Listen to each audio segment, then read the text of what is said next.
What's up, everybody? Dave Frank here. I wanted to do a little video on something that has been on my mind for a while. And it's an uncomfortable subject, but one that needs to be brought up.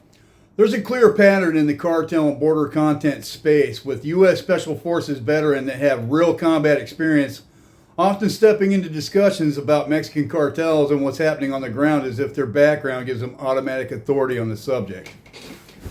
To be clear, I respect the service. That part isn't up for debate. But there's a real difference between combat experience in one environment, right, and actually understanding how cartels operate inside Mexico, how they interact with institutions there, and what real operations against them look like from the inside. My time operating in high conflict areas of Mexico as part of law enforcement GATPE unit gave me a different reference point. When claims don't line up with operational reality, I'm going to ask the questions.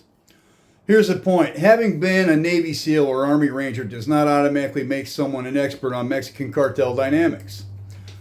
As you guys all know, I spend a large amount of my time being critical and investigating a lot of these things and have largely been ignored by these guys until I opened up or started building an OSINT database.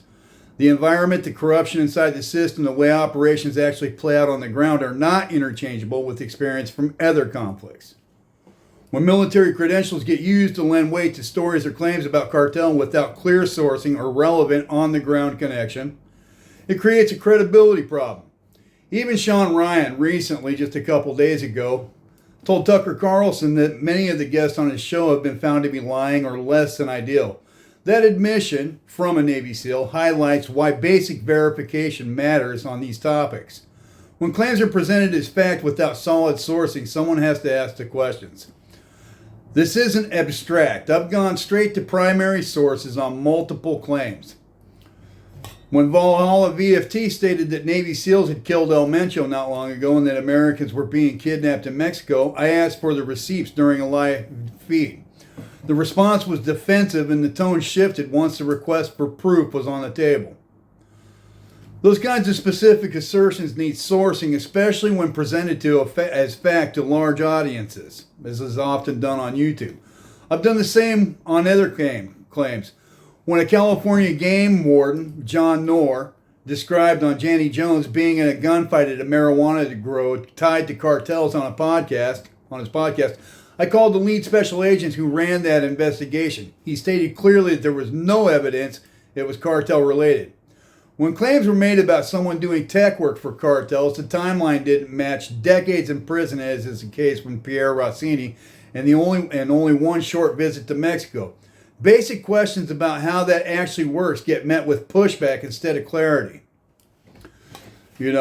I know I come off a certain way, but I want you guys to know that's why I put the rubber bullet CQB discussion on the table with Sean Ryan and Vince Vargas. It wasn't a stunt. It's a direct way of saying if we're going to talk about who actually understands operational realities in this context, let's test it in a controlled setting instead of just trading stories from different environments.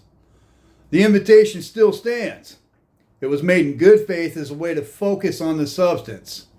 So here it is again, clearly and on the record, to Sean Ryan, Vincent Vargas, and anyone else putting out cartel-related content, I'm formally inviting you to a direct conversation. You pick the time, place, and format. I'll cover travel and cost.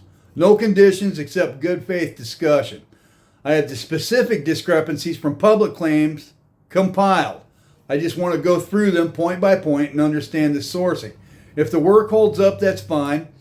If there are honest mistakes, we can address them. If the sourcing doesn't hold up, that should be acknowledged and corrected too, publicly. The offer's been open and it remains open. This is not, I just want to make it clear because I know that I do come off a certain way. This is about accountability on serious topics. Border security, cartel operations, and the drug trade affect real lives in several countries. When people with platforms present information on these subjects, especially when it's framed as insider or verified knowledge or someone that has a large budget and a popular podcast backing them, those foundations or the claims, they have responsibility. I'm going to keep asking questions and verifying claims the same way I always have, directly and with evidence. Thanks for watching. I'm focused on handling this the right way going forward. Talk soon. Cheers. Dave.